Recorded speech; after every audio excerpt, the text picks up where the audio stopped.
நேற்றிரவு கரூரில் தாவேக தலைவர் விஜய் அவர்களின் பரப்புரையின் போது கிட்டத்தட்ட 39 நபர்கள் அந்த கூட்ட நெரிசலில் சிக்கி இறந்து போயிருக்காங்க. இது உண்மையிலே ஒரு பெரிய வருத்தத்திற்குரிய விஷயம். நம்ம தமிழ்நாடு பல விஷயங்களில் முன்னுதாரணமாக இருக்கும். கல்வியில், மருத்துவ அடிப்படையில், நிறையா விஷயங்கள், கட்டமைப்புகள்லாம் சொல்லிக்கிட்டே போகலாம். பல விஷயங்களில் பின்தங்கியும் இருக்கும். அதை நம்ம மறுக்கவே முடியாது. நம்மளும் பல வீடியோக்களில் அதை பற்றி பேசியிருக்கோம். ஆனால் இவ்வளோ முன்னேறிய ஒரு முற்போக்கான மாநிலம்னு சொல்லிக்கிற நம்ம இந்த ரசிக மோகத்திலேருந்து இன்னுமே மீளாமல் இருக்கோமேன்னு சொல்லிட்டு ஒரு பெரிய வருத்தத்தை உண்டு பண்ணுற ஒரு இன்சிடெண்ட் தான் நேற்று நடந்தது.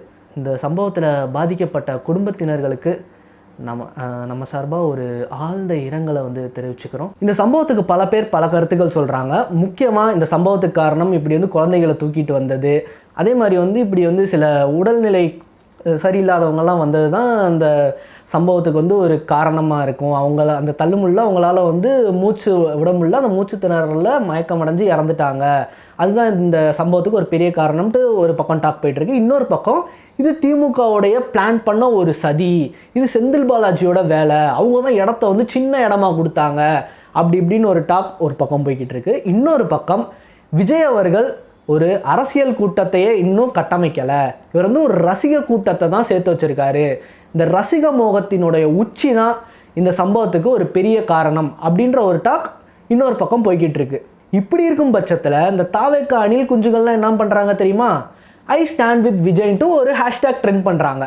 என்னோட நண்பர்கள் பல பேரும் அதில் ஈடுபட்டு ஸ்டோரிலாம் போட்டுட்டு இருந்தாங்க. எனக்கே பார்க்க கீழ்த்தனமாக இருந்துச்சு. ஏண்டா நியாயப்படி நீங்கள் யார் பக்கத்தில் நிற்கணும்? இப்போ குழந்தை குட்டி குடும்பத்தெல்லாம் இழந்து நிற்கிறானே, பல பேர் உயிருக்கு போராடிட்டு இருக்கானே, அந்த குடும்பத்தோட தான் நீ நிற்கணுமே தவிர உங்கள் அண்ணனோட நீ நிற்க வேண்டிய ஒரு அவசியமே கிடையாது.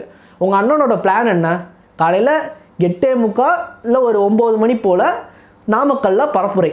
ஆனால் உங்கள் அண்ணன் ஒரு 8:15 போல் தான் சென்னையிலேருந்தே ஃப்ளைட்லேருந்து கிளம்புறாரு. அதுவும் தனி விமானத்தில் கிளம்பி வராரு.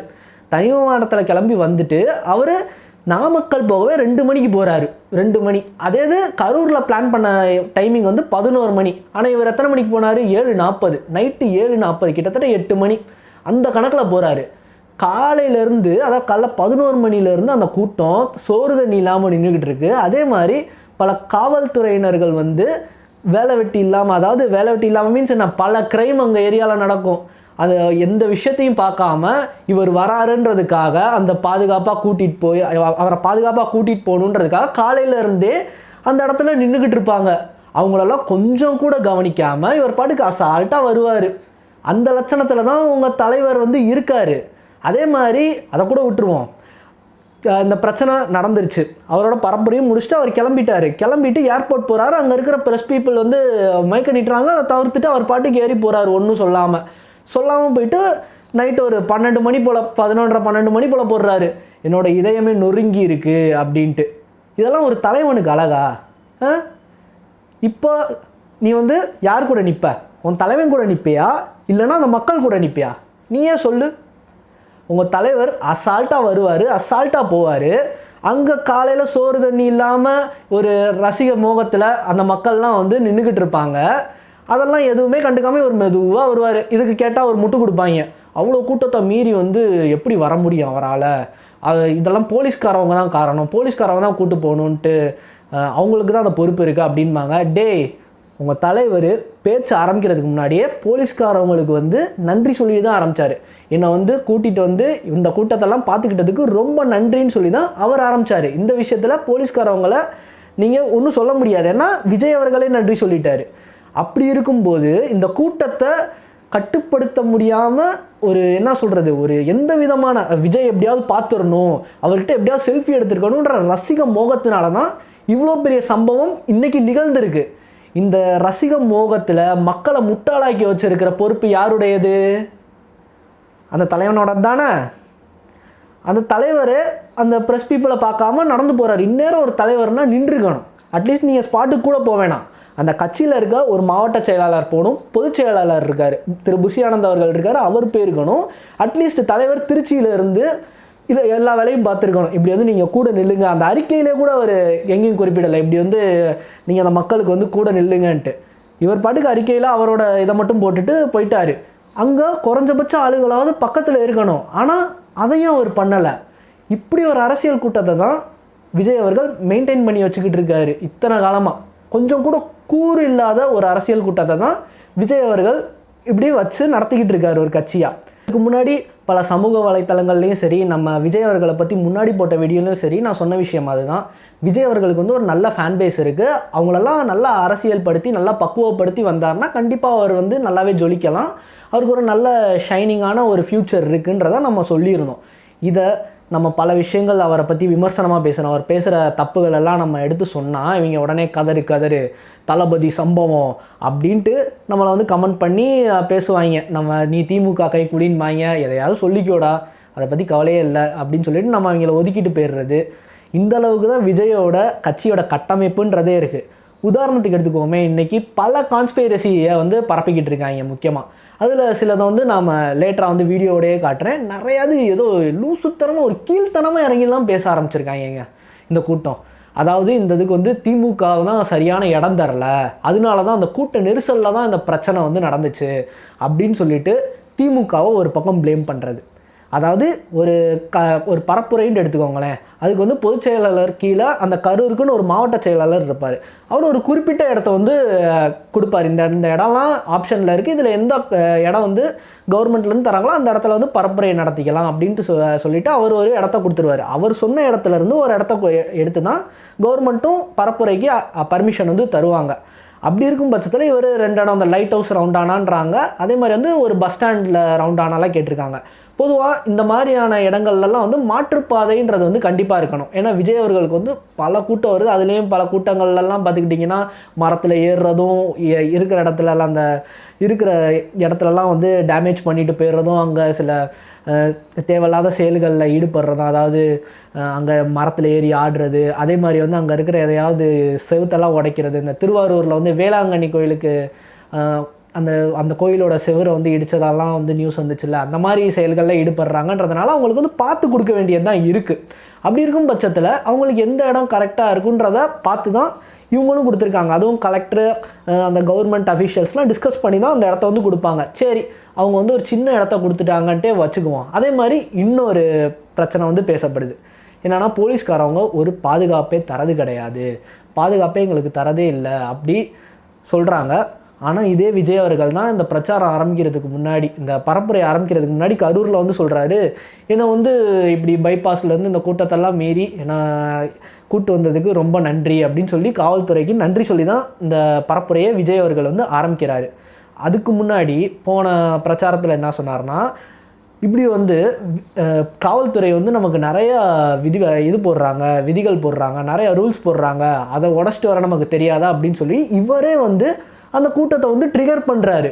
அதே மாதிரி இன்றைக்கி நாமக்கல் எடுத்துக்கோங்களேன். நாமக்கல்லில் தமிழ்நாட்டில் வந்து ஒரு நல்ல டாக்டர்ஸே கிடையாது அப்படின்னு பேசிட்டு இவர் போயிடுவார். ஆனால் அந்த தற்கூரி கூட்டம் என்ன பண்ணுது தெரியுமா, இப்படி பாருங்கள், இப்படி வந்து ஆம்புலன்ஸில் ஆளே இல்லை, இதுதான் ஆளுங்கட்சியோட சதி, எங்களை வந்து ஒடுக்க பார்க்குறாங்கன்னு சொல்லி அந்த ஆம்புலன்ஸ் டிரைவரை அடிக்கிறாங்க. அதே மாதிரி அங்கே ஹாஸ்பிட்டல்லாம் வந்து விஷ ஊசி போட்டு கொன்று டெத் ரேட்டை அதிகமாக காட்டுறது தான் இந்த ஆளுங்கட்சியோட வேலை அப்படின்ட்டு எந்த விதமான ஒரு கூறு, என்ன சொல்கிறது, ஒரு குறைஞ்சபட்ச கூறு கூட இல்லாமல் இப்படி ஒரு நியூஸை ஸ்ப்ரெட் பண்ணிக்கிட்டு இருக்காங்க. இவர் பாட்டுக்கு ட்ரிகர் பண்ணி விட்டு போயிடுறாரு. இவங்க அதை மீற தெரியாதா ஆகும்னு போயிடுறாரு, டாக்டர்ஸ் இல்லையா அப்படின்னு சொல்லிட்டு போயிடுறாரு. இவங்க அதை எப்படி வந்து டிஸ்ட்ராக்ட் பண்ணி கொண்டு போகிறாங்க.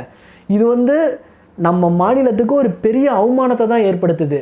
நீ வந்து இதை விஜய்க்கு பெருமை சேர்க்குறேன்றது பண்ணுறது கிடையாது. இது உனக்கு நீயே வச்சுக்கிற, உன் மேலே நீயே வந்து சாணி எடுத்து அடிச்சுக்கிற, அதுக்கு சமமான ஒரு செயலை தான் நீ பண்ணிக்கிட்டு இருக்க. இதே இது நீ இன்னும் ஒரு 10 வருஷத்துக்கு கழித்து பார்த்தா நீயே அசிங்கமாக நினப்ப. நீ வந்து நாளைக்கே எப்படி தான் நாளைக்கு எல்லார் மூஞ்சிலையும் முடிப்பேன்ட்டே தெரியல. அந்த லட்சணத்தில் தான் அந்த ரசிக கூட்டம்ன்றது வந்து இருந்துட்டு வருது.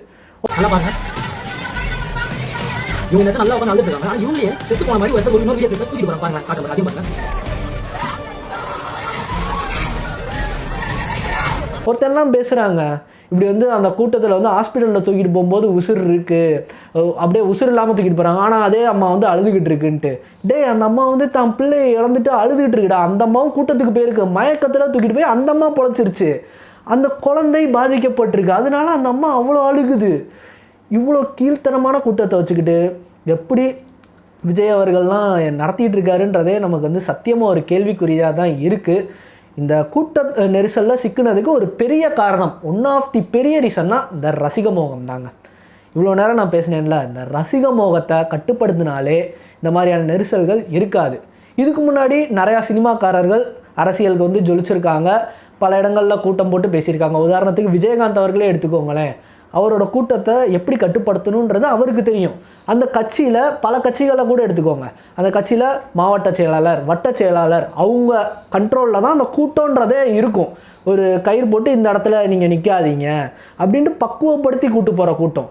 ஆனால் இந்த கட்சியில் அந்த கட்டமைப்பே இல்லை. அப்படி தான் நம்ம பார்க்கும் போதெல்லாம் நமக்கு தெரியுது.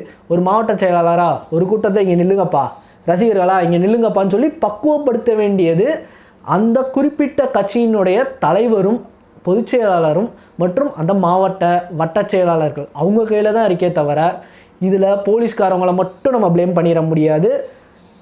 அதில் பெரும் பங்கு அந்த தலைவனுக்கும் இருக்குன்றது தான் மறுக்க முடியாத ஒரு உண்மை. இந்த விர்ச்சுவல் வாரியர்ஸ் எந்தளவுக்கு கீழ்த்தனமாக இறங்கிட்டாங்கன்னா, 8 மணிக்கு தான் இந்த சம்பவம் வந்து வெளியே வருது.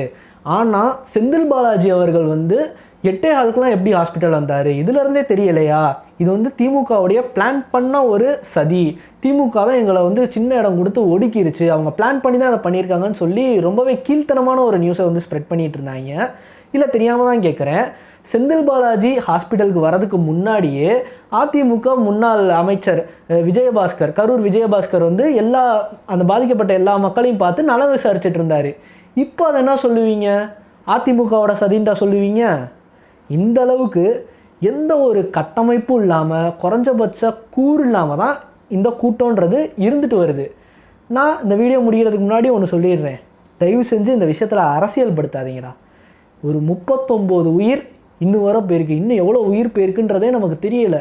கேட்கவே நமக்கு பதட்டமாக இருக்குது. என்னடா இந்த அளவுக்கு நம்ம மக்கள்லாம் இந்த ரசிக மோகத்தில் மூழ்கி இருக்காங்கன்ட்டு கோபமும் ஒரு பக்கம் வருது, ஒரு பக்கம் ரொம்பவே வருத்தமாகவும் இருக்குது. அந்த குழந்தைங்கள்லாம் தூக்கிட்டு போகிறத பார்த்தாலே அவ்வளோ மனசெல்லாம் ரொம்ப வலிக்குது. ஏன்டா உங்கள் சுயநலத்துக்காக குழந்தைங்களெல்லாமாடா கூட்டு போவீங்கன்ட்டு அந்த செத்தவங்க மேலேயும் நமக்கு வந்து கோபம் வருது. அந்தளவுக்கு கோபமூற்ற செயலாகவும் இருக்குது, ஒரு பக்கம் வருத்தத்திற்குரிய ஒரு செய்தியாகவும் தான் இந்த விஷயம் வந்து இருக்குது. தயவு செஞ்சு இதை அரசியல் படுத்தாதீங்கடா.